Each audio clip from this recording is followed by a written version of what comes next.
Hello সবাইকে, আশা করি সবাই খুব ভালো আছো। মাধ্যমিকের প্রিপারেশন খুব ভালোভাবে চলছে। আগের দিন আমরা থার্ড চ্যাপ্টার কমপ্লিট করেছিলাম, আর আজকে আমরা ফোর্থ চ্যাপ্টার নিয়ে পড়বো। ফোর্থ চ্যাপ্টারে আমাদের কি রয়েছে?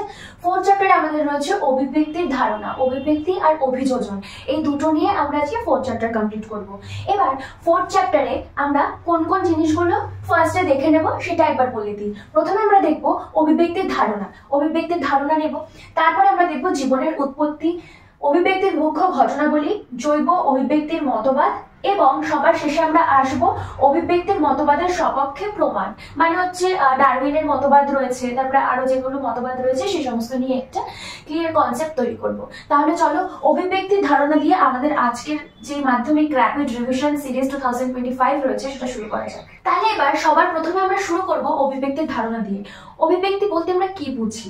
অভিব্যক্তি কথার অর্থ হলো ক্রমবিকাশ। ক্রমবিকাশ মানে কি বুঝলাম না। ক্রমবিকাশ মানে হলো যখন আমরা কোনো জীব বা প্রাণীর যে সমস্ত চারিত্রিক মানে লক্ষণের বহিঃপ্রকাশ দেখতে পাই, সেই সমস্ত চারিত্রিক পরিবর্তনের বহিঃপ্রকাশকে আমরা বলি অভিব্যক্তি। অর্থাৎ আমরা এখানে বলতে পারি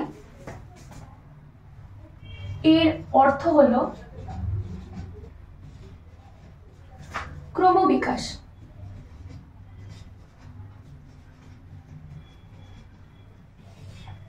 এটা কিন্তু ফিল ইন দ্য ব্ল্যাঙ্কসে আসতে পারে যে অভিব্যক্তি কথার অর্থ হলো কি? ক্রমবিকাশ। তাহলে এটা একটা শর্ট কোশ্চেনের জন্য তোমরা এখানে পেয়ে গেলে, ঠিক আছে। তারপরে এবার ক্রমবিকাশের পরে একে যদি আমরা আরেকটু ভেঙে বলি, তাহলে আমরা এখানে দেখতে পাবো কি, হার্বার্ট স্পেন্সার বলে একজন বিজ্ঞানী ছিলেন। এবার তার মতে যে জটিল বা সরল অবস্থা থেকে উদ্ভিদ ও প্রাণীর যে সমস্ত জটিল অবস্থার সৃষ্টি হয় তাকে আমরা বলবো অভিব্যক্তি। তাহলে আমরা এখানে বলতে পারি হার্বার্ট স্পেন্সার বলেন যে সজীব বস্তুর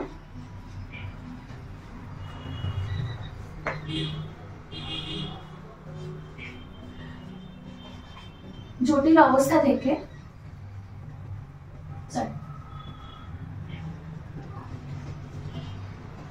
সরল অবস্থা থেকে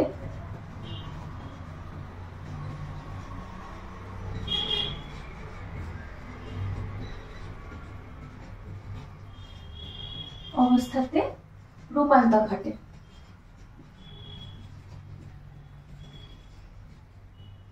কিনা সময়ের সাথে ঘটে, সময়ের সাথে ধীর গতিতে।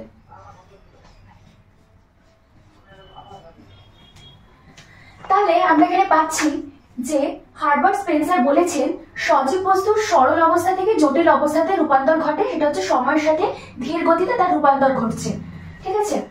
তাহলে আমরা তিনটে ওয়ার্ড পাচ্ছি। একটা হচ্ছে মন্থর, গতিশীল এবং ধারাবাহিক। অর্থাৎ আমি এখানে বলতে পারি যে মন্থর অর্থাৎ অভিব্যক্তি কিন্তু কোনো সময় তাড়াহুড়োতে হবে না, ঠিক আছে, ধীরে ধীরে মন্থর গতিতে ঘটবে। দ্বিতীয় হচ্ছে গতিশীল। গতিশীল মানে হচ্ছে সব সময়তেই হবে, মানে কখনো কিন্তু এটা থামবে না, ঠিক আছে। তারপরে হচ্ছে ধারাবাহিক। ধারাবাহিক মানে হচ্ছে এটা কিন্তু এক জেনারেশন থেকে অন্য জেনারেশনে মানে ক্রমাগত চলতেই থাকবে, মানে যেখানে আমার কন্টিনিউইটি রয়েছে, অর্থাৎ ক্রমাগত যেটা চলতে থাকছে, ঠিক আছে। যেরকম 3 বছর চলছে তারপরে আবার 3 বছর বন্ধ থাকবে, সেরকম কিন্তু হবে না, কিন্তু এটা কন্টিনিউয়াস চলতে থাকবে। এটা থেকে আমরা এই তিনটে পয়েন্ট পাচ্ছি, ঠিক আছে। এর উদাহরণে আমরা কি বলতে পারি? এর উদাহরণ হিসাবে আমরা বলতে পারি, আমরা এখানে বলতে পারি আদিকোষ থেকে নতুন কোষের সৃষ্টি। এছাড়াও কি বলতে পারি? এছাড়াও আমরা বলতে পারি এক কোষ থেকে বহু কোষের সৃষ্টি, ঠিক আছে। তাহলে আমরা আমাদের যদি এখানে সংজ্ঞা চাই যে হার্বার্ট স্পেন্সার কি বলেছিলেন একটু উদাহরণ সহ লেখো, তাহলে আমরা এই সংজ্ঞাটা লিখতে পারি। এই তিনটে পয়েন্ট কিন্তু ইম্পর্টেন্ট, এই তিনটে ওয়ার্ড যেন এর মধ্যে থাকে। আর এক্সাম্পল স্বরূপ আমরা এখানে বলতে পারি আদি কোষ থেকে নতুন কোষের সৃষ্টি, আদি কোষ থেকে নতুন কোষের সৃষ্টি, বা এক কোষ থেকে বহু কোষের সৃষ্টি। ঠিক আছে, মাথায় থাকবে। এই জায়গাটা ক্লিয়ার হয়েছে নিশ্চয়ই? পরের পয়েন্টে আসছি। এবার আমরা আসবো এই যে অভিব্যক্তি ঘটছে, এই অভিব্যক্তি ঘটার জন্য কিন্তু কিছু স্পেসিফিক ফ্যাক্টরস এর প্রয়োজন হয়। অর্থাৎ মানে একবারেই কিন্তু অভিব্যক্তি হয়ে যাচ্ছে না, তার জন্য কিছু ঘটনাবলী আগে ঘটতে লাগে। ঠিক আছে, এই জীবনের উৎপত্তি কি করে ঘটছে সেই সম্পর্কে বিজ্ঞানী ওপারেন এবং হেলডেন কিন্তু একটা পরীক্ষা বা গবেষণা করেছিলেন। সেটা কখন করেছিলেন? বিজ্ঞানী ওপারিন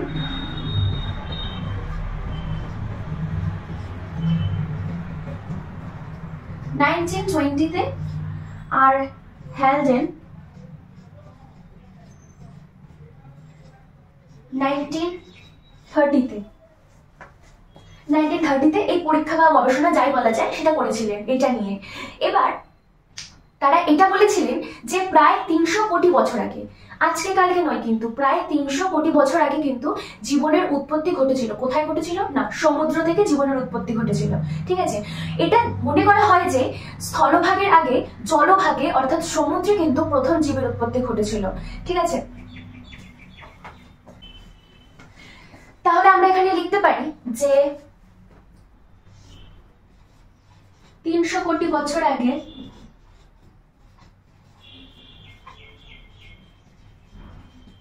সমুদ্রে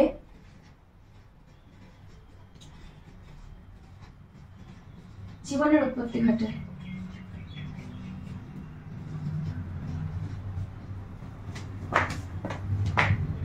বোঝা গেল? এবার এটা তো গেল, এবার এখানে কিছু রাসায়নিক বিবর্তন রয়েছে। তো রাসায়নিক বিবর্তনটা আমি বলবো।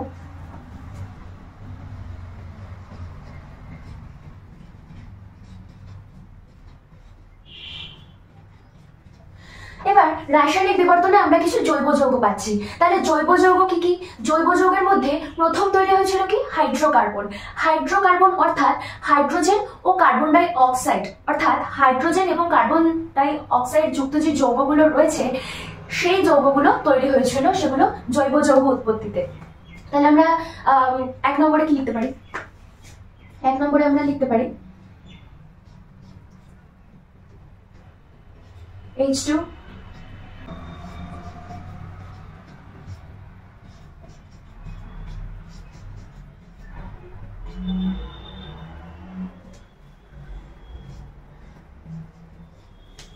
এই সমস্ত কিছু হচ্ছে হাইড্রোকার্বন। তাহলে আমরা জৈব যৌগের মধ্যে এই সমস্ত হাইড্রোকার্বন পাচ্ছি যেগুলো প্রথম সৃষ্টি হয়েছিল। এবার এগুলো যখন জলের সঙ্গে যুক্ত হয়েছে তখন সেগুলো অ্যালডিহাইড গ্রুপ তৈরি করছে। অর্থাৎ জলের নিচে যখন অক্সিজেন এন্ট্রি নিচ্ছে তখন সেখানে আমরা সম্পৃক্ত এবং অসম্পৃক্ত হাইড্রোজেন পাচ্ছি। তো সেখান থেকে আমি নতুন জৈব যৌগ পাচ্ছি। তাহলে আমি এখান থেকে পাচ্ছি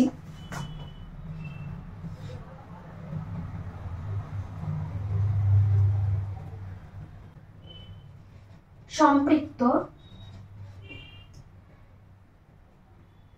বা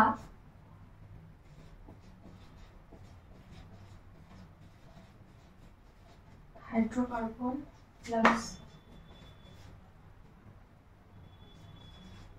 তৈরি করছে কি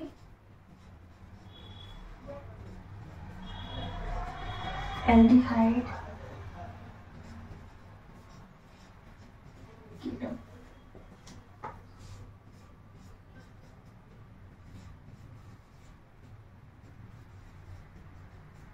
এই ধরনের গ্রুপ আমরা কিন্তু পাচ্ছি।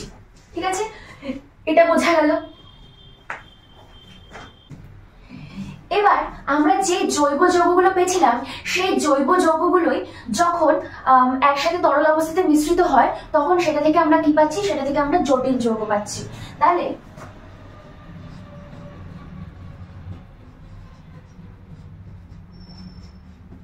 জটিল যৌগ আমরা পাচ্ছি যে জৈব যৌগ তরল অবস্থায়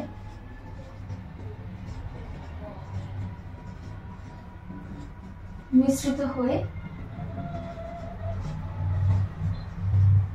জটিল যৌগ বা গরম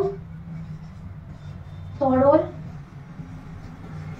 স্যুপ, গরম তরল স্যুপ, বা এটাকে আমরা ইংলিশে বলতে পারি হট ডাইলিউট স্যুপ। গরম তরল স্যুপ বা হট ডাইলিউট স্যুপ কিন্তু তৈরি করে। এবার এটা কিন্তু খুবই ইম্পর্টেন্ট একটা জায়গা, এই যে গরম তরল স্যুপ বা হট ডাইলিউট স্যুপ, এটা থেকে কিন্তু শর্ট কোয়েশ্চেন আসে যে গরম তরল স্যুপ বা হট ডাইলিউট স্যুপ বলতে কি বোঝো। তখন আমরা সেখানে আগে যেটা আমরা জৈব যৌগ পড়েছি সেই জৈব যৌগটা আগে বুঝিয়ে দেবো, ঠিক আছে, জৈব যৌগটা আগে কিছুটা লিখে দেবো এক্সাম্পল সহ অবশ্যই। তারপরে সেখান থেকে আমরা আসবো যে এই সমস্ত জৈব যৌগগুলো যখন তরল অবস্থায় মিশ্রিত হয় তখন তার থেকে আমরা পাই গরম তরল স্যুপ বা হট ডাইলিউট স্যুপ। বোঝা গেছে? এবার এরপরে আমরা আসবো যে নিউক্লিক অ্যাসিড কি করে তৈরি হচ্ছে বা নিউক্লিক অ্যাসিড আমরা কি করে পাচ্ছি। নিউক্লিক অ্যাসিড আমরা পাচ্ছি নিউক্লিক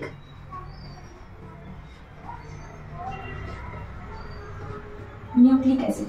তাহলে নিউক্লিক অ্যাসিড আমরা পাচ্ছি এক হচ্ছে শর্করা প্লাস নাইট্রোজেন যুক্ত যৌগ,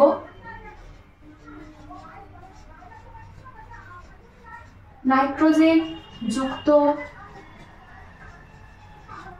যৌগ প্লাস আর কি, এক হচ্ছে শর্করা, দ্বিতীয় হচ্ছে নাইট্রোজেন যুক্ত যৌগ, আর তিন নম্বর হচ্ছে ফসফরাস।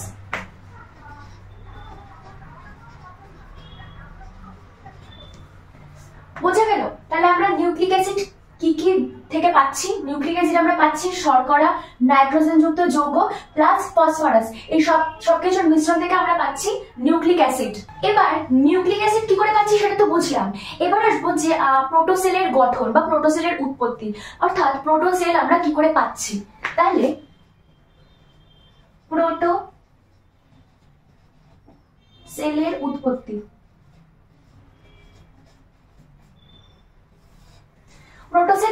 প্রোটোসেল আমরা কি করে পাচ্ছি। এই যে এই সমস্ত যে যৌগগুলো রয়েছে এই সমস্ত যৌগগুলো যখন মিশ্রিত হয়ে একটি গোলাকার গঠন তৈরি করে, এই যত জৈব যৌগ, জটিল যৌগ, নিউক্লিক অ্যাসিড, এই সমস্ত যত রকমের যৌগ রয়েছে এই সমস্ত রকমের যৌগ যখন একসাথে মিশ্রিত হয়ে একটা গোলাকার গঠন তৈরি করবে তখন সেটাকে আমরা বলবো প্রোটোসেল। প্রোটোসেলের মধ্যে কি কি পড়ছে, প্রোটোসেলের মধ্যে আমরা কোন কোন মডেলগুলো পাচ্ছি। প্রোটোসেলের মধ্যে আমরা পাচ্ছি কোয়াসার্ভেট মডেল পাচ্ছি, ঠিক আছে। তাহলে আমি এখানে লিখতেই পারি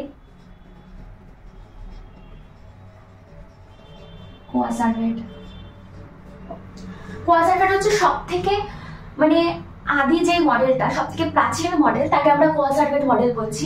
সেটা আমরা পাচ্ছি, সেটা কিন্তু প্রোটোসেলের মধ্যে পড়ছে। এটা ছাড়া আমরা কি পাচ্ছি, কোয়াসার্ভেটের পর আমরা পাচ্ছি মাইক্রোস্ফিয়ার,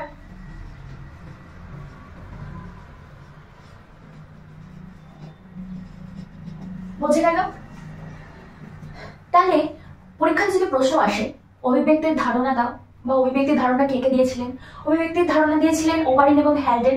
ওবারিন দিয়েছিলেন 1920 সালে, হ্যালডেন দিয়েছিলেন 1930 সালে। একটা 10 বছরের গ্যাপ রয়েছে মাঝখানে। তারা যে গবেষণাটা করেছিলেন তারা সেই গবেষণার মধ্যে বলেছিলেন যে কিনা অভিব্যক্তির কথার অর্থ হচ্ছে ক্রমবিকাশ, মানে একটা প্রাচীন কালের কোন একটা জীব বা প্রাণীর যে ক্রম বিকাশ ঘটছে, তার যে চারিত্রিক বৈশিষ্ট্যের যে সমস্ত পরিবর্তন আমরা লক্ষ্য করতে পারছি সেটাই হচ্ছে অভিব্যক্তি। এবার তার মধ্যে তিনি কতগুলো যৌগের যে উদাহরণ দিয়েছিলেন, প্রথমে ছিল হচ্ছে জৈব যৌগ, জটিল যৌগ, তারপরে নিউক্লিক অ্যাসিড, আর হচ্ছে প্রোটোসেলের উৎপত্তি। এবার এই সমস্ত কিছু ভালো করে লিখবে, পয়েন্ট ওয়াইজ এরকম সাবহেডিং করে পয়েন্ট ওয়াইজ লিখবে, সাথে প্রত্যেকটার যেরকম যা এক্সাম্পল রয়েছে সেই এক্সাম্পলটা দেবে।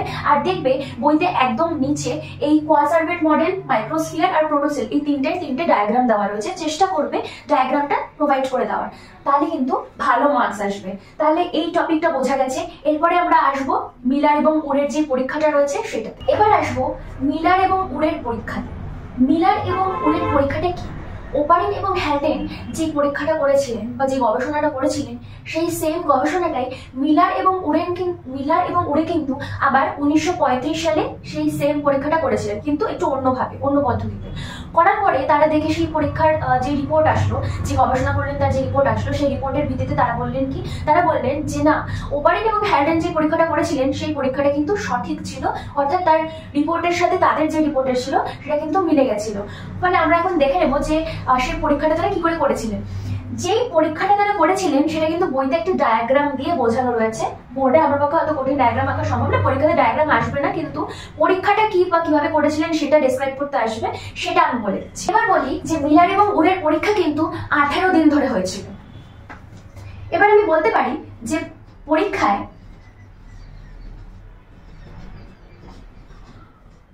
মিথেন অর্থাৎ CH4,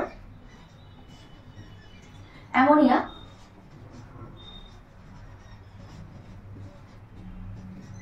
NH4 এবং H অর্থাৎ হাইড্রোজেন 2:1 অনুপাতে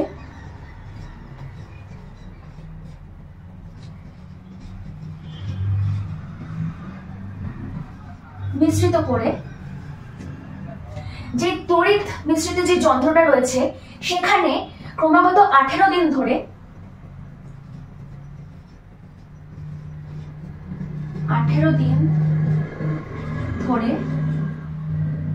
660 ভোল্টে কিন্তু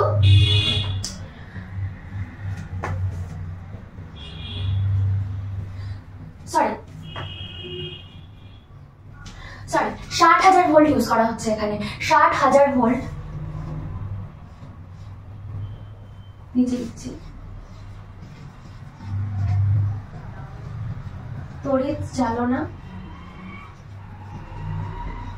করলে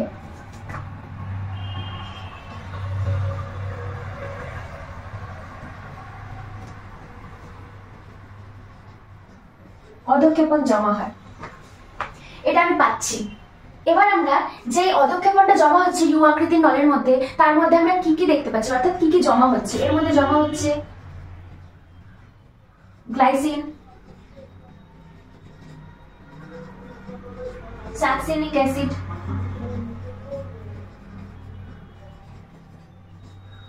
formic acid, lactic acid, lytic acid.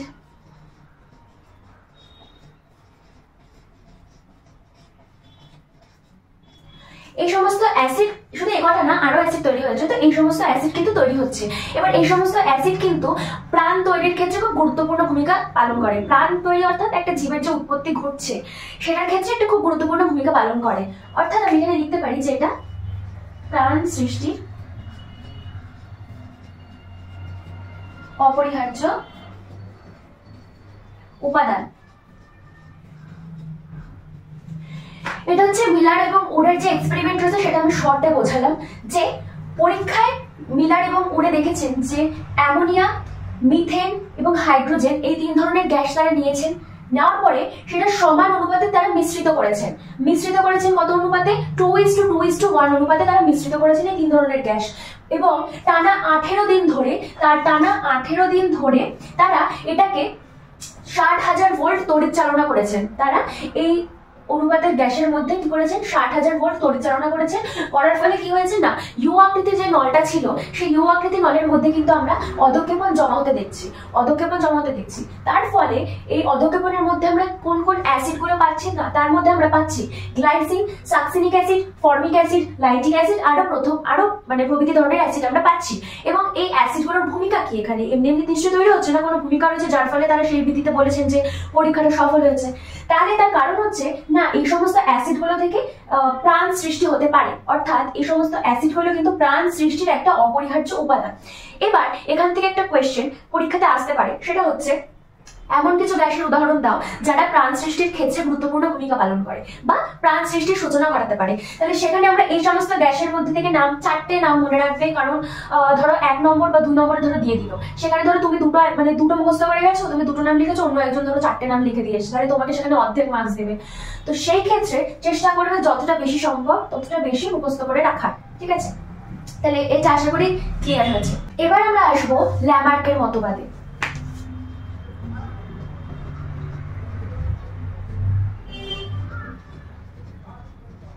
Lamarck মতবাদ কি না, ইনি 1809 খ্রিস্টাব্দে 1809 সালে ইনি একটি বই আবিষ্কার করেন, একটি বই প্রকাশ করেন 1809 সালে। 1809 সালে ল্যামার্ক একটি গ্রন্থ প্রকাশ করেন, যে গ্রন্থর নাম হচ্ছে ফিলোসফি জুলজিক্যাল।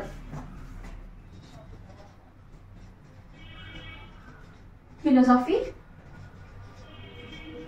জুলজিক্যাল গেল। ল্যামার্ক 1809 সালে ফিলোসফি জুলজিক্যাল একটি গ্রন্থ প্রকাশ করেন। এবার এই ল্যামার্ক কিন্তু অভিব্যক্তির মতবাদ দেন, অর্থাৎ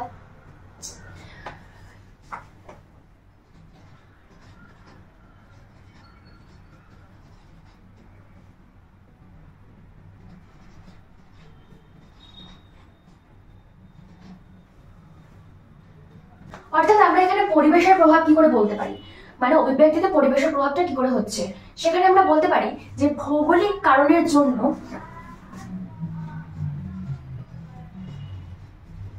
ভৌগোলিক কারণে অভিব্যক্তি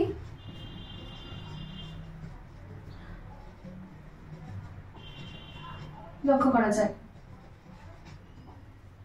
সেকেন্ড পয়েন্ট হচ্ছে অঙ্গের ব্যবহার এবং অব্যবহার তথ্য।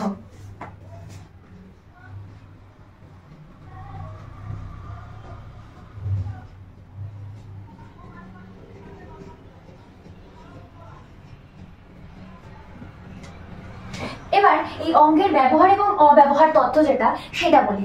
অঙ্গের ব্যবহার এবং অব্যবহার তথ্যটা কিরকম, মানে আমরা এই যে দৈনন্দিন যে সমস্ত কাজবাজ করি সেই সমস্ত কাজের ক্ষেত্রে আমরা কিছু অঙ্গকে প্রচন্ড বেশি পরিমাণে ব্যবহার করি, আবার কিছু কিছু অঙ্গকে কি করি আমরা বলতে গেলে খুব কম ব্যবহার করি বা অনেক সময় ব্যবহার করা হয় না, এমন অনেক অঙ্গ প্রত্যঙ্গ থাকে আমাদের। প্রাচীনকাল থেকে সেটা চলে আসছে। এবার তার ফলে কি হয়, যেই অঙ্গ প্রত্যঙ্গটাকে আমরা খুব বেশিভাবে ব্যবহার করি সেই অঙ্গটা কি হয়, খুব দৃঢ় হয়, মজবুত থাকে এবং অনেক লম্বা সময় পর্যন্ত সেটা প্রবাহিত হতে থাকে এক জেনারেশন থেকে অন্য জেনারেশনে, ঠিক আছে। কিন্তু যেই অঙ্গ প্রত্যঙ্গটাকে আমরা একেবারেই ব্যবহার করি না বা তুচ্ছ তাচ্ছিল্য করি, সেই অঙ্গ প্রত্যঙ্গটা কি হবে, যেহেতু তাকে ব্যবহার করা হচ্ছে না, আস্তে আস্তে সে বিলুপ্ত পেতে থাকবে, অর্থাৎ লুপ্ত হতে থাকবে, মানে তার যে লাইফ স্প্যান রয়েছে সেটা আস্তে আস্তে শেষ হয়ে যাবে। তাহলে এখানে আমরা যেমন উদাহরণ দিয়ে আমি বলতে পারি যে মানুষের দেহে যেরকম আগে প্রাচীনকালে যারা হোমোসেপিয়েন্স ছিল বা তার আগে যারা ছিল, হনুমান থেকে তো আস্তে আস্তে মানুষ হয়েছে, তো সেখানে হনুমানের কি ছিল, লেজ ছিল, কিন্তু মানুষের কিন্তু এখন সেই লেজটা বর্তমান নেই, সেটা কিন্তু বিলুপ্ত হয়েছে। তাহলে এইটাকে আমরা এখানে অঙ্গের ব্যবহার এবং অব্যবহারের যে উদাহরণ রয়েছে সেখানে কিন্তু লিখতে পারি। তাহলে আমরা এখানে বলতে পারি অঙ্গের ব্যবহার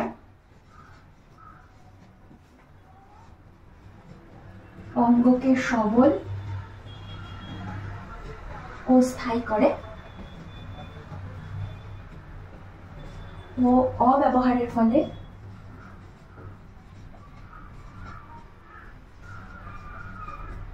তা নিষ্ক্রিয় হয়ে যায়।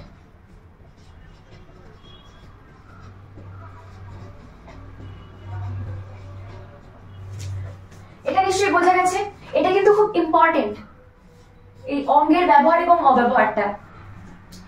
এবার হচ্ছে অর্জিত বৈশিষ্ট্যের বংশ সরণ যেটা, ঠিক আছে।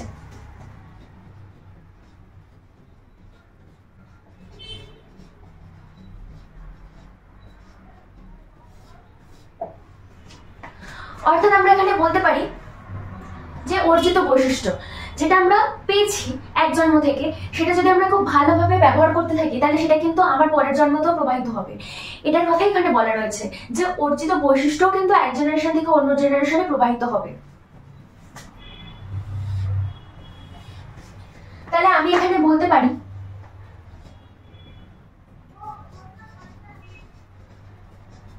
কোনো বৈশিষ্ট্য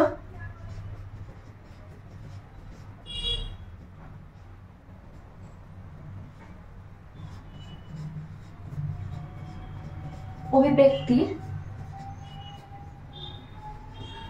কারণে সবল হলে পরবর্তী প্রজন্মে অর্থাৎ জেনারেশনে সঞ্চারিত হবে। সঞ্চারিত হবে এবং নতুন প্রজাতির উৎপত্তি ঘটবে। এইভাবে ছোট ছোট যে সমস্ত বৈশিষ্ট্য রয়েছে সেই সমস্ত যে বৈশিষ্ট্যগুলো প্রকাশ পাচ্ছে তার ফলে কিন্তু একটা নতুন প্রজাতির সৃষ্টি হচ্ছে। এটাই ছিল ল্যামার্কের মতবাদ। তাহলে ল্যামার্কের মতবাদে আমরা যে 3টে পয়েন্ট পাচ্ছি সেটা বোঝা গেছে। একটা হচ্ছে পরিবেশের প্রভাব, অঙ্গের ব্যবহার এবং অব্যবহারের প্রভাব, আর একটা হচ্ছে অর্জিত বৈশিষ্ট্যের প্রভাব। ঠিক আছে, ক্লিয়ার এই জায়গাটা? তাহলে আমি বোর্ড পরিষ্কার করে দিচ্ছি। এবার ল্যামার্কের সপক্ষে কিছু যুক্তি আমরা দেখতে পাই এবং বিপক্ষে কিছু যুক্তি দেখতে পাই। তাহলে এই যে সপক্ষে বলতে পারি আমরা, যেমন কিছু প্রাণী আছে যারা খাদ্যের জন্য জলে যায়, যেমন উদাহরণ আমি দিতে পারি হাঁস। হাঁস কিন্তু জলের মধ্যে খাদ্যের জন্য যায়। তাহলে হাঁসের আমরা লিপ্ত পথ দেখতে পাই। ঠিক আছে, এবার হাঁসের এই লিপ্ত পথ কিন্তু অনেক প্রাচীন কাল থেকে চলে আসছে আর এখনো আমরা সেটা দেখতে পাই। তাহলে আমরা এখানে উদাহরণ হিসাবে লিখতে পারি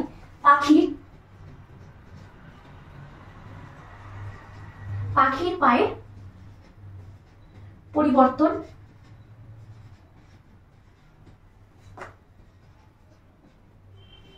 সাঁতার কাটার জন্য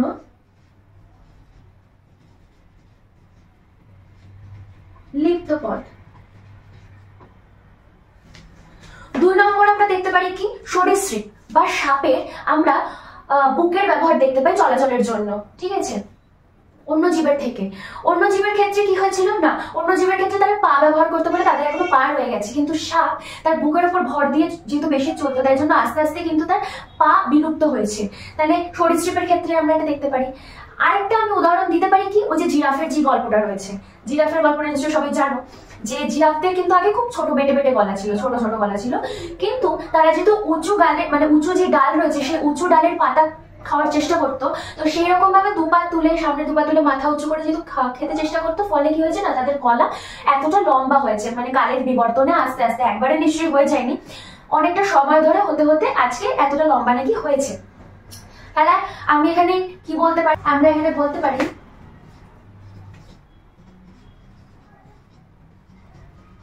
জিরাফের লম্বা গলার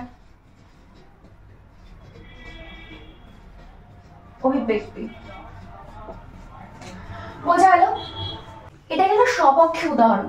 এবার আসবো বিপক্ষে উদাহরণে। বিপক্ষে উদাহরণে আমরা দেখতে পারবো যে বিজ্ঞানী ভাইসম্যান নামে একজন বিজ্ঞানী ছিলেন। তিনি কি করেছিলেন, ইঁদুরের উপর পরীক্ষা চালিয়েছিলেন। অর্থাৎ তিনি ইঁদুরের উপর এই পরীক্ষাটা চালিয়েছিলেন যে তিনি লাগাতার 35টা জেনারেশন ধরে তার লেজ কেটে দিয়েছিলেন। অর্থাৎ তিনি 35টা জেনারেশন, ভাবতে পারছো, মানে তিনি লেজ কেটে দিয়ে দেখেছিলেন যে 35টা জেনারেশনে আস্তে আস্তে তার লেজ গ্রো করা বন্ধ করে কিনা, সেটা দেখার জন্যই তিনি ইঁদুরের উপর এই পরীক্ষাটা চালিয়েছিলেন। কিন্তু তার সেই পরীক্ষাটা কিন্তু সফল হয়নি। তাই জন্য তিনি এটা আমি বিপক্ষে উদাহরণ হিসাবে দিতে পারি যে ল্যামার্কের জিরাফ লম্বা গলার যে অভিব্যক্তির মতবাদটা রয়েছে সেটা আদৌ 100% প্রযোজ্য কিনা বা 100% সত্যি কিনা সেটার কিন্তু কোনো ফুল প্রুফ নেই। তাই আমরা এখানে ল্যামার্কের যে ভাইসম্যানের যে পরীক্ষাটা রয়েছে সেই ভাইসম্যানের পরীক্ষাটা কিন্তু আমরা এখানে বিপক্ষে উদাহরণ হিসাবে লিখতে পারি। তাহলে আমরা এখানে লিখতে পারি যে বিজ্ঞানী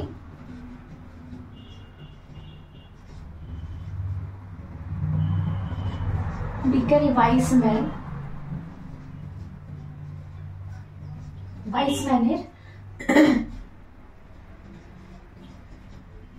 ইঁদুরের উপর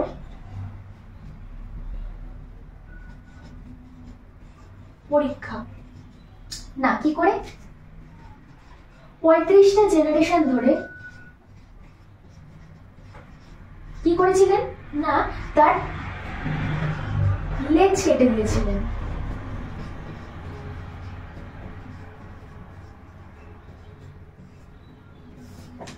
বোঝা গেল কিনা? বিজ্ঞানী ভাইসম্যান ইঁদুরের উপর পরীক্ষা করেছিলেন। কি পরীক্ষা করেছিলেন না তিনি 35টা জেনারেশন ধরে একটা ইঁদুরের লেজ ক্রমাগত কেটে দিয়েছিলেন। ফলে তিনি শেষ পর্যন্ত যেই একদম লাস্ট জেনারেশনে তিনি যে ইঁদুরটা পেয়েছিলেন সেই ইঁদুরের মধ্যে কিন্তু কোনো পরিবর্তন আসেনি। তার লেজ কিন্তু প্রথম জেনারেশনের ইঁদুরের যেরকম লেজ ছিল লাস্ট জেনারেশনে এসেও কিন্তু ইঁদুরের লেজ সেমই ছিল। তাই জন্য এখানে আমরা বলতে পারি যে এখানে তিনি বিপক্ষে তিনি একটা প্রমাণ সহ পরীক্ষা তিনি প্রস্তুত করেছিলেন।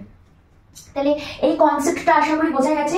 যদি পরীক্ষায় প্রশ্ন আসে যে ল্যামার্কের মতবাদ লেখো, ল্যামার্কের মতবাদের সপক্ষে এবং বিপক্ষে যুক্তিসহ উদাহরণ দাও, তাহলে যুক্তিসহ উদাহরণ বলতে কি বুঝিয়েছে না, তুমি যদি এখন উদাহরণ দাও যে পাখির পায়ের পরিবর্তন, তাহলে পাখির পায়ের যে লিপ্তপদ পরিবর্তন বলেছে সেটা কি করে আসে, সেটা নিশ্চয়ই এক্সামিনার যে আছে বা যে খাতা দেখবে সে শুধু সেটুকু দেখে নিশ্চয়ই তার মন সন্তুষ্ট হবে না, তাকে পুরোটা জানাতে হবে, মানে সেখানে কি রয়েছে, কেন ঘটছে, লিপ্তপদটা কি করে আসছে। লিপ্তপদটা আসছে তার যেহেতু পাখিদের মানে হাঁসের যেরকম এখনো রয়েছে সেরকম, বা আরেকটাও প্রাণী রয়েছে সেটা হচ্ছে প্ল্যাটিপাস। প্ল্যাটিপাস বলে একটা প্রাণী আছে, দেখতে অনেকটা হাঁসের মতোই জলে থাকে, তাদেরও সেম লিপ্তপদ থাকে কিন্তু। তো লিপ্তপদ বলতে হাতে এরকম এরকম করে একটা পাতলা আবরণী দিয়ে কিন্তু জোড়া থাকে আঙুলগুলো, যাতে তারা সাঁতার কাটতে থাকে ফ্ল্যাবারের মতন, ঠিক আছে। তার ফলে কি হয়, তারা জলের মধ্যে ইজি সাঁতার কেটে খাবার খুঁজতে পারে বা সাঁতার কাটতে পারে। এটা হচ্ছে আগেকার সময় পাখিদের ছিল, কিন্তু বর্তমানে যখন তারা ডাঙায় চলে আসে এবং উড়তে শিখে যায়, তাদের যেহেতু খাবার খোঁজার সে সমস্ত সমস্যা আর থাকে না, তারা ডাঙা থেকে সেই খাবারটা সংগ্রহ করতে পারে, ফলে তাদের সেই পায়ের প্রয়োজন ফুরিয়ে যায় আস্তে আস্তে। তাহলে সেই লিপ্ত পদের প্রয়োজন যেহেতু ফুরিয়ে যায়, তখন সেটা আস্তে আস্তে বিলুপ্ত হতে থাকে, এটাই এখানে বোঝানো হয়েছে। সাপেরটাও আমি সেম ভাবে বুঝিয়েছি, সাপের পা যেহেতু বিলুপ্ত হয়েছে সেটা। কিছু কিছু সাপ আছে মানে যে সাপে কিন্তু এখনো পা দেখা যায় কিন্তু খুবই ছোট আকারে। আর হচ্ছে জিরাফের লম্বা গলার অভিব্যক্তি যেটা আমি বললাম। এবার বিপক্ষেরটাও বলে দিলাম, তাহলে এই কনসেপ্টটা আশা করি বোঝা গেছে। নেক্সট আসছি, এবার আমরা আসবো ঘোড়ার যে অভিব্যক্তি রয়েছে সেইটাতে। এটা কিন্তু খুব ইম্পর্টেন্ট একটা পার্ট, মানে এই চ্যাপ্টার থেকে বলতে পারো যে বড় যে 5 মার্কসের কোয়েশ্চেন যে আসে তাতে কিন্তু এটা আসতে পারে। তো এটা হচ্ছে ঘোড়া প্রত্যেকটা আলাদা আলাদা যুগে যেভাবে ঘোড়ার অভিব্যক্তি ঘটেছে বা ঘোড়ার মধ্যে যে সমস্ত চারিত্রিক বৈশিষ্ট্যের পরিবর্তন ঘটেছে সেটা কিন্তু আমি এখানে একটা ছকের মধ্যে করে লিখেছি। তাহলে এখানে আমি বলতে পারি যে কি এগুলো হচ্ছে কিন্তু দৈর্ঘ্য, তাদের দৈর্ঘ্য, ঘোড়ার দৈর্ঘ্য। তাহলে প্রথমে আসবো ইওসিন যুগে। ইওসিন যুগে ঘোড়ার তখন নাম কি ছিল, যে সাইন্টিফিক নেমটা রয়েছে সেটা কি ছিল, ইওহিপ্পাস। তখন তার যে দৈর্ঘ্য ছিল সেটা ছিল 30 সেন্টিমিটার। তারপরে আসবো অলিগোসিন যুগে। অলিগোসিন যুগে নাম ছিল মেসোহিপ্পাস। মেসোহিপ্পাসের যে দৈর্ঘ্য সেটা কত ছিল, সেটা ছিল 60 সেন্টিমিটার, সেটা ছিল 60 সেন্টিমিটার। তারপরে মায়োসিন যুগ। মায়োসিন যুগে ঘোড়ার নাম হয়েছে মেরিচিপ্পাস। মেরিচিপ্পাসের দৈর্ঘ্য কত ছিল, 100 সেন্টিমিটার। তারপরে প্লায়োসিন যুগ। প্লায়োসিন যুগে প্লায়োহিপ্পাসের দৈর্ঘ্য কত ছিল, 120 সেন্টিমিটার। আর ছিল আধুনিক যুগ। আধুনিক যুগ মানে এখন যেটা বর্তমান যুগ, বর্তমান যুগে ঘোড়ার যে সায়েন্টিফিক নাম সেটা হচ্ছে ইকুয়াস। ইকুয়াসের দৈর্ঘ্য কত, 150 সেন্টিমিটার। 150 সেন্টিমিটার। এবার ঘোড়া পা দিয়ে মানে ঘোড়ার যে পা, সেই পার কিন্তু দৈর্ঘ্যের পরিবর্তন ঘটেছে সময়ের সঙ্গে সঙ্গে। এটা কোন যুগ থেকে ঘটেছে, এটা ঘটেছে এই অলিগোসিন যুগ থেকে। অলিগোসিন যুগের পর যে মায়োসিন যুগ, এই মায়োসিন যুগ বা মেরিচিপ্পাস, এই সময় থেকে কিন্তু আমরা ঘোড়ার খুঁড়ে বা ঘোড়ার পায়ে যে 3 নম্বর যে আঙুলটা রয়েছে তার দৈর্ঘ্য বৃদ্ধি হতে দেখতে পারি। তাহলে আমি এখানে লিখতে পারি তৃতীয় আঙ্গুলের দৈর্ঘ্য বৃদ্ধি, লিখতে পারি তো। এবার এই যে অভিব্যক্তি ঘটেছে ঘোড়ায় যুগের পর যুগ ধরে, সেগুলো কি কি 3 ধরনের অভিব্যক্তি ঘটেছে। ফার্স্ট, প্রথম বৈশিষ্ট্য হচ্ছে, প্রথম বৈশিষ্ট্য কি পাচ্ছি আমি, খুরের গঠন। খুরের গঠন পরিবর্তন হচ্ছে, বা খুরের গঠন না, মানে পায়ের গঠন যেহেতু পরিবর্তন হচ্ছে, আঙুলের গঠন যেহেতু পরিবর্তন হচ্ছে, তাই জন্য কি না খুরের সৃষ্টি হচ্ছে। খুর গঠন, খুর গঠন আমি দেখতে পাই। তারপরে কি দেখতে পাই, ছোটার জন্য পেশিবহুল দেহ গঠন। ছোটার জন্য পেশিবহুল দেহ গঠন, অর্থাৎ আমরা জানি যে ঘোড়া খুব দৌড়ে ছোটে, তার খুব পেশিবহুল একটা দেহ, তার মানে ছোটার জন্য তৈরি হচ্ছে।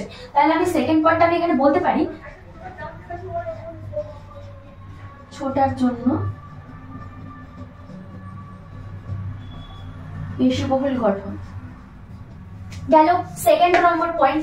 থার্ড পয়েন্ট আমি কি বলতে পারি, যেটা আমি এখানে বলেছিলাম যে তৃতীয় আঙুলের দৈর্ঘ্য বৃদ্ধি। তাহলে থার্ড নম্বর আমি বলতে পারি যে পায়ের তৃতীয় আঙুলের দৈর্ঘ্য বৃদ্ধি। পায়ের তৃতীয় আঙুলের দৈর্ঘ্য বৃদ্ধি। তাহলে এটা নিশ্চয়ই বোঝা গেল ঘোড়ার অভিব্যক্তি।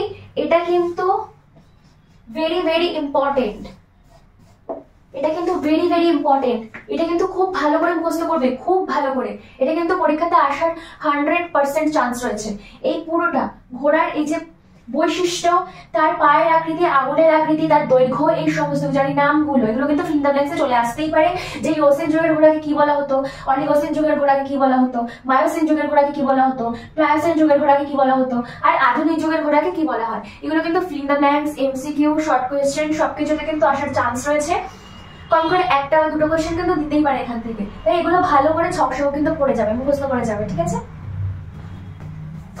এবার আরেকটা পয়েন্টে আসবো, সেটা হচ্ছে নিষ্ক্রিয় অঙ্গ। নিষ্ক্রিয় অঙ্গ কাকে বলে?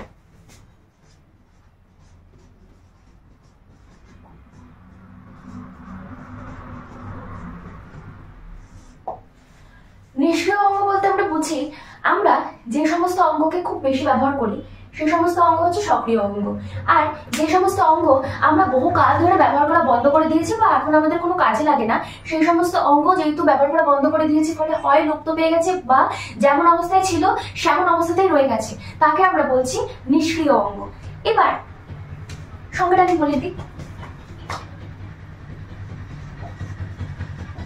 দীর্ঘ সময় ধরে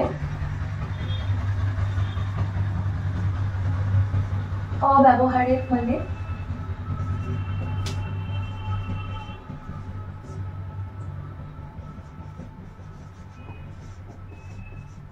স্থায়ী হয়ে যাওয়া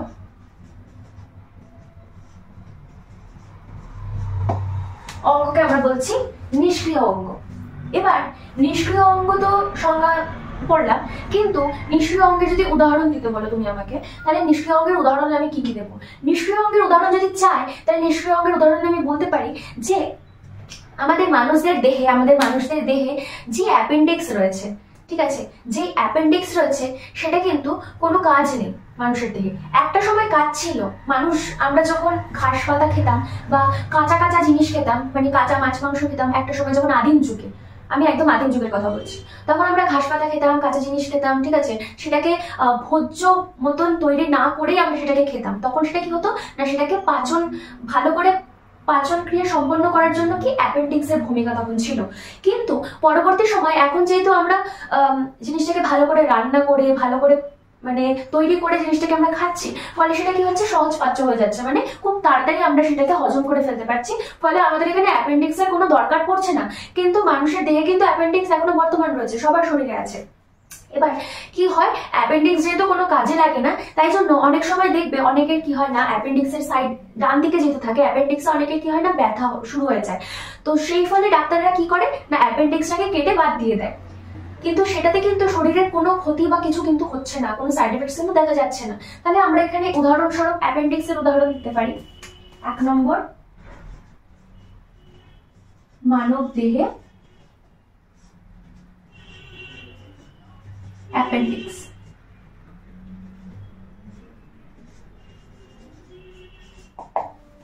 এত গেল অ্যাপেন্ডিক্স। দ্বিতীয় আমরা দেখতে পাচ্ছি চোখের নিকটোটেটিন পর্দা। চোখের যে নিকটিটেটিন পর্দা রয়েছে সেটা কিন্তু আমরা এখানে বলতে পারি চোখের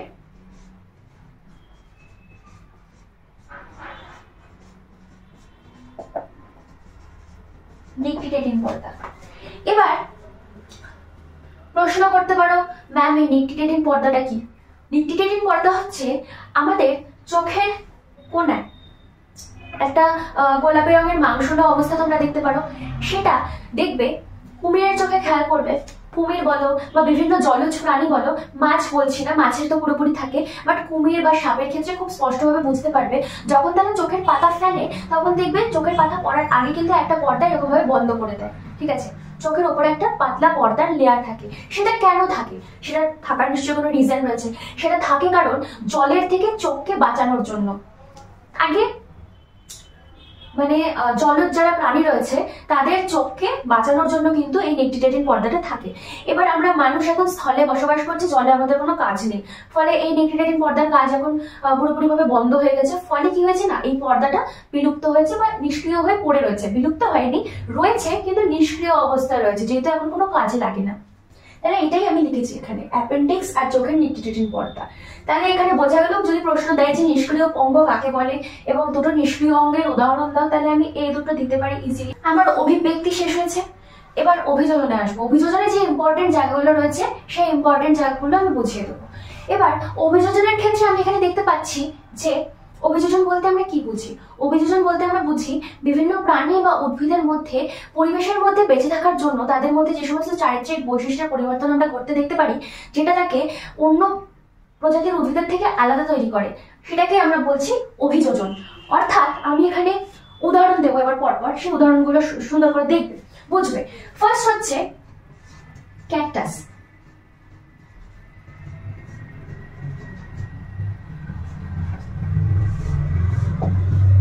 আমরা এখানে ক্যাকটাস দেখছি, আমি একটা ক্যাকটাসের ছবি এঁকে দেখাই।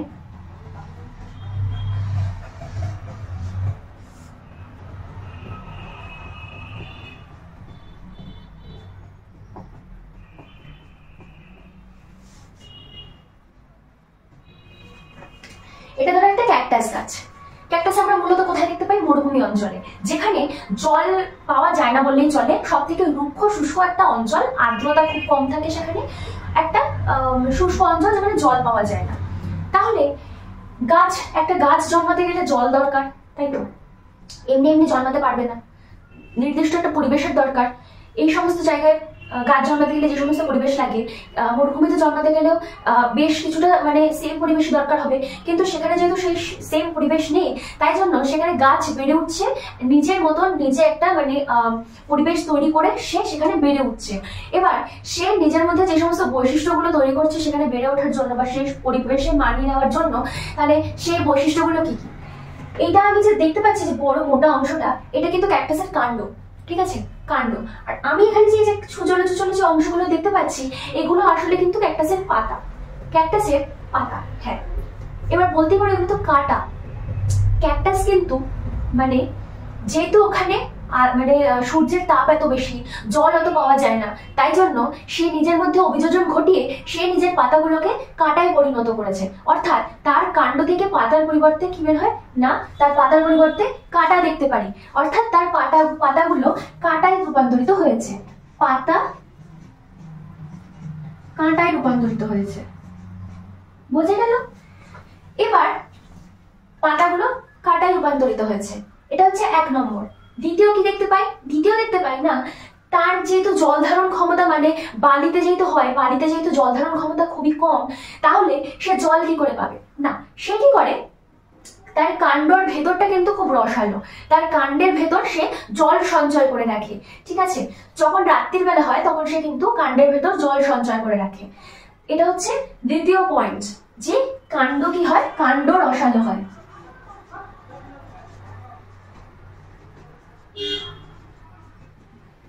এটা গেল সেকেন্ড পয়েন্ট। থার্ড পয়েন্ট আমরা কি পাচ্ছি না, থার্ড পয়েন্ট পাচ্ছি যাতে, এবার দেখো দিনের বেলা সালোক সংশ্লেষ হবে, সবুজ উদ্ভিদ যেহেতু, এবার সালোক সংশ্লেষের ফলে, সালোক সংশ্লেষ বা ফটোসিনথেসিসের ফলে কি হয়, বাষ্পমোচন ঘটে জলের, ঠিক আছে?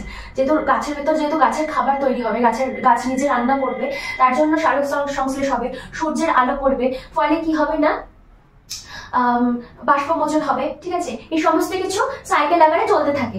এবার বাষ্পমোচনের ফলে কি হয়, বাষ্পমোচনের ফলে যে জলটা সঞ্চিত রয়েছে সেটা কিন্তু পাতার মাধ্যমে কিন্তু বেরিয়ে যেতে থাকে এবং বাষ্পীভূত হয়ে যাবে।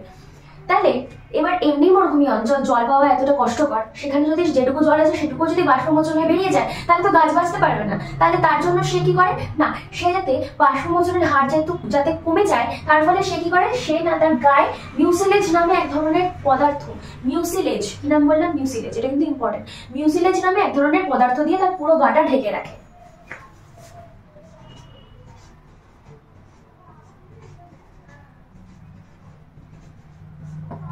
মিউসিলেজ দিয়ে তার পুরো গাটা আবরণ করে রাখে, ফলে বাষ্পমোচন কিন্তু কম হয় এবং যে জল আছে সেটা কিন্তু কম বাষ্পীভূত হয়।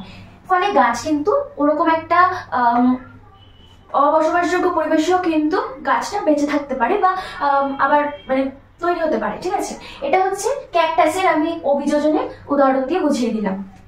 সেকেন্ড আমরা কি দেখতে পাচ্ছি? সেকেন্ড আমরা দেখতে পাচ্ছি মাছ। মাছ আমি এখানে রুই মাছের উদাহরণ দিই।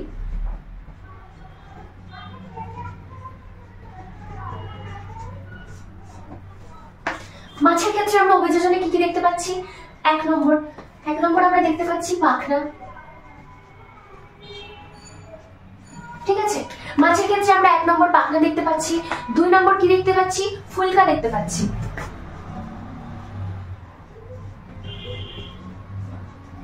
ফুলকা অর্থাৎ আগে যেটা ফুসফুস ছিল সেটা গিয়ে পরে মানে ফুলকাতে রূপান্তরিত হয়েছে, মানে যেটা এখন ফুসফুস সেটা ফুলকা হতে রয়েছে। ঠিক আছে, 3 নম্বর আমি কি দেখতে পাচ্ছি? মায়াটম পেশি দেখতে পাচ্ছি।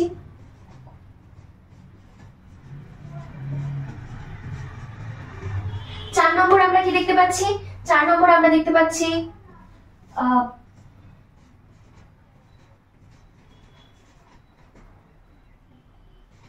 চোখের পর্দা। চোখের পর্দা দেখতে পাচ্ছি। ঠিক আছে, মাছের চোখের পর্দা নেই, বাট চোখের ওপর আমরা যে পর্দা, যেটা আমাদের নিষ্ক্রিয় অঙ্গ রয়েছে, সেটা কিন্তু মাছেদের ক্ষেত্রে বর্তমান রয়েছে, যেটা জলের মধ্যে তাদের চোখকে কিন্তু প্রোটেক্ট করছে, এটা দেখতে পাচ্ছি। আর কি দেখতে পাচ্ছি? আর না, মাছের মধ্যে আমরা পটকা দেখতে পাচ্ছি, মাছের পাকস্থলীতে আমরা পটকা দেখতে পাচ্ছি। তাহলে পটকা, এই সমস্ত জিনিসগুলো আমরা মাছের অভিযোজনের ক্ষেত্রে কিন্তু আমরা দেখতে পাচ্ছি। এবার 3 নম্বর আসবো পাখির অভিযোজনে।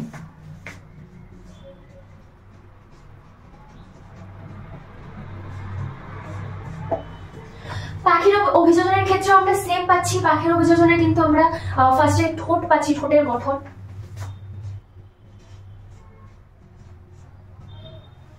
পাখি কিন্তু এক একটা পাখির এক এক রকমের ঠোঁট আমরা দেখতে পারি, সেটা কিন্তু অভিযোজনের ফলেই ঘটছে।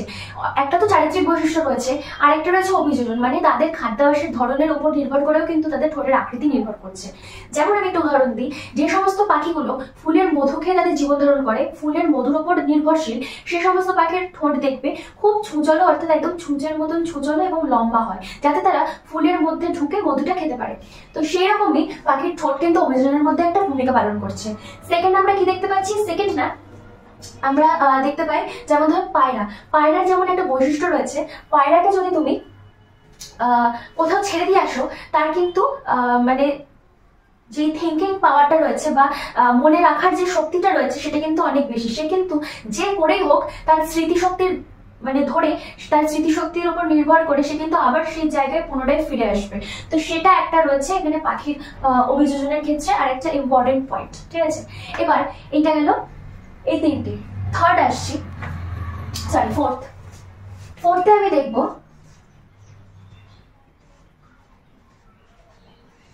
সুন্দরী গাছ।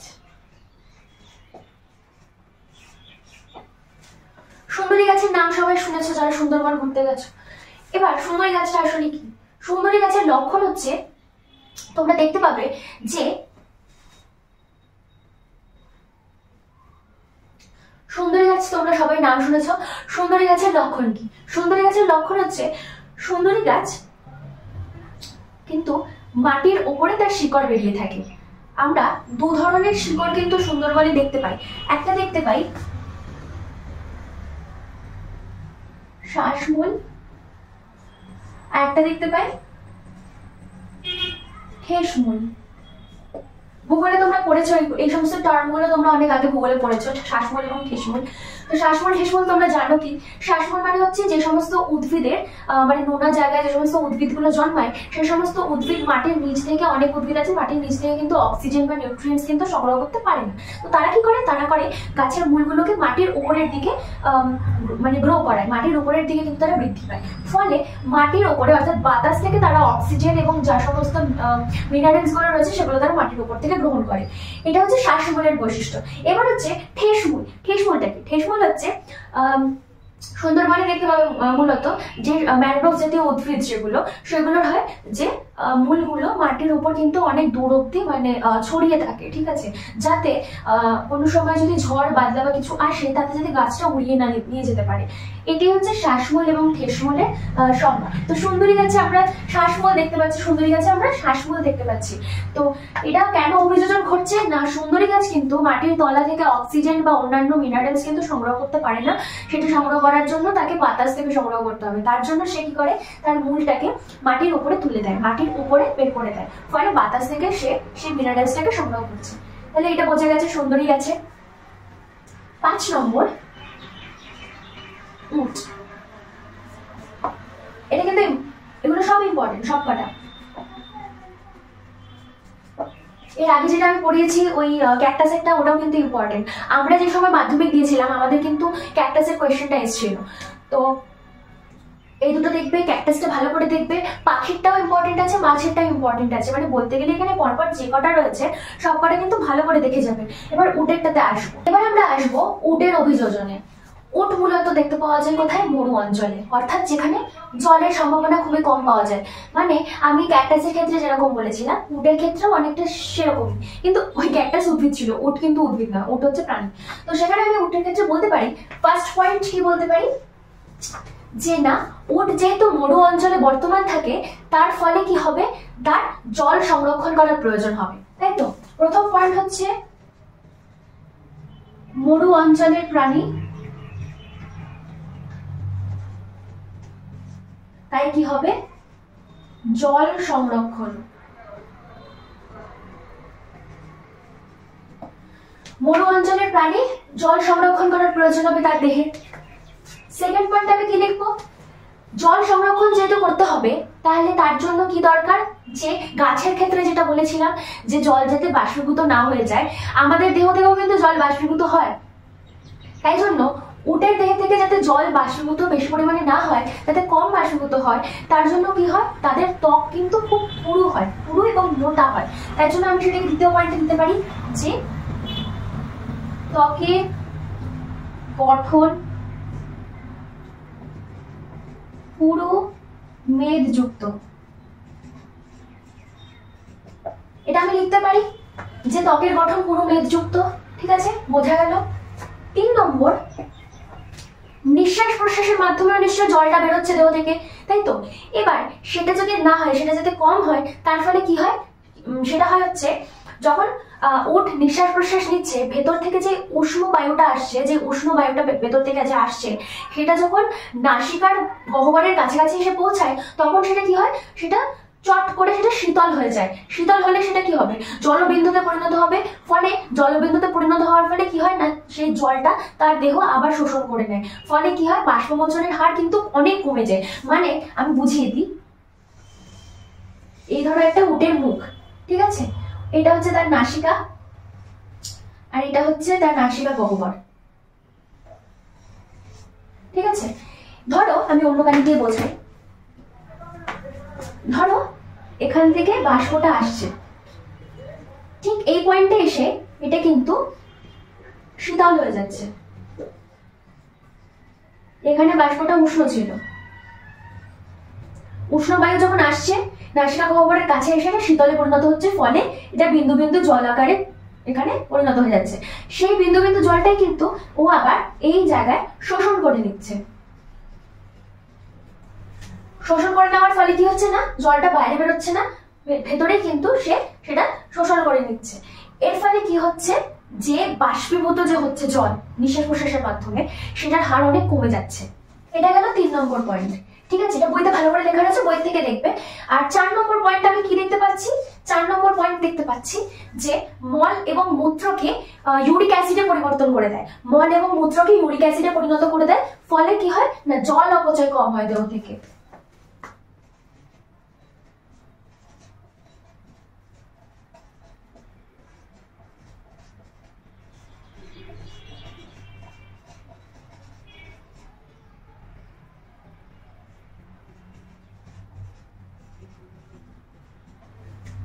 বোঝা গেল এই জায়গাটা, মল মূত্রকে ইউরিক অ্যাসিডে পরিণত করে দেয়, ফলে কি হয়, দেহ থেকে জল যতটা কোয়ান্টিটির জল বেরোনো দরকার তার থেকে অনেক কম পরিমাণে জল কিন্তু নির্গত হয়।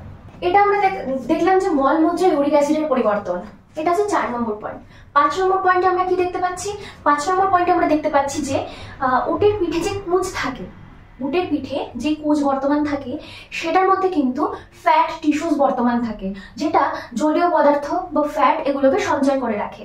এবার অনেকে না একটা মিসকনসেপ্ট থাকে যে উট যে এক্সট্রা জল রয়েছে সেটা তার কুঁজে সংগ্রহ করে রাখে। এটা কিন্তু টোটালি একটা ভুল, মানে একটা মিসকনসেপ্ট। এটা কিন্তু সত্যি ধারণা নয়, এটা একটা ভ্রান্ত ধারণা।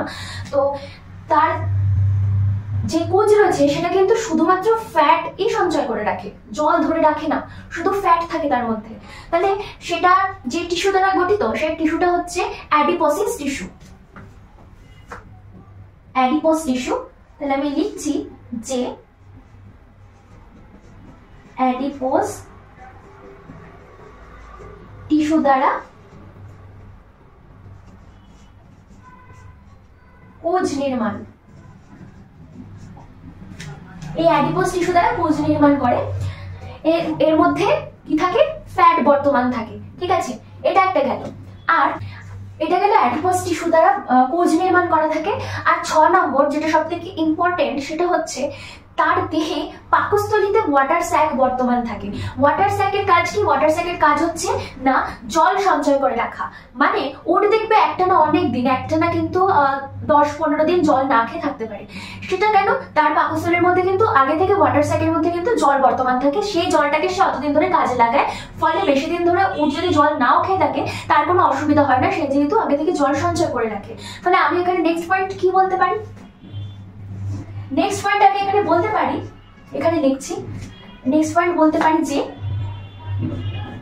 পাকস্থলীতে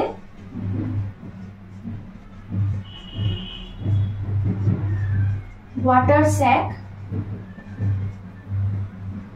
এ জল সঞ্চয় করে। ঠিক আছে, পাকস্থলীতে ওয়াটার স্যাকে জল সঞ্চয় করে। এটা কিন্তু খুব ইম্পর্টেন্ট উটের ক্ষেত্রে। মানে উটের অভিযোজন বলতে কি বোঝো, উটের অভিযোজন কিভাবে ঘটছে সেটা যদি আসে, সেটা যদি একটা বড় প্রশ্ন হিসাবে দেয়, তাহলে কিন্তু এই সবকটা পয়েন্ট তোমাকে লিখতে হবে। ঠিক আছে, এটা তুমি ভালো করে পড়বে। এইটা গেল উটের ক্ষেত্রে। এবার আরেকটা ইম্পর্টেন্ট যে কোয়েশ্চেন রয়েছে সেটা হচ্ছে মৌমাছির আদান প্রদান। মৌমাছি কি করে আদান প্রদান করে?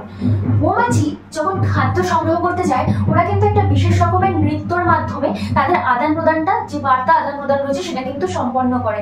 সেই নৃত্যটার একটা নাম রয়েছে, সেই নৃত্যটার নাম আমরা বলি ওয়াগেল বা ওয়াকটেল নৃত্য। ওয়াকটেল বা ওয়াগেল নৃত্য আমরা বলে থাকি। ঠিক আছে, সেই নৃত্যটা অনেকটা আমি এখানে দেখাচ্ছি। ওয়াকটেল নৃত্য। ওয়াকটেল নৃত্যটা হয় অনেকটা এইভাবে, বাংলার 4 বা ইংরাজি 8-এর মতন এই নৃত্যটা হয়। কিন্তু মৌমাছিটা এরকম 8 আকারে নৃত্য করতে থাকে সেই বার্তা দেওয়ার জন্য। খাবার মানে যখন সংগ্রহ করতে যায় তখন এইভাবে নৃত্য করে তারা বার্তা আদান প্রদান করে। তো এই কোয়েশ্চেনটা বই থেকে খুব ভালোভাবে পড়বে। আজকে আমাদের টপিক এখানে শেষ করছি। যেগুলো ইম্পর্টেন্ট টপিক ছিল সেগুলো আমি এই বড় ভিডিওতে কভার করার চেষ্টা করেছি। যদি কোনো জায়গা বুঝতে যদি সমস্যা থাকে অবশ্যই কমেন্ট সেকশনে জানিও। আশা করি ভিডিওটা ভালো লেগেছে। যদি ভালো লেগে থাকে তাহলে অবশ্যই সবার সাথে শেয়ার করো এবং একটা লাইক করতে ভুলো না। আবার পরের ভিডিওতে দেখা হবে।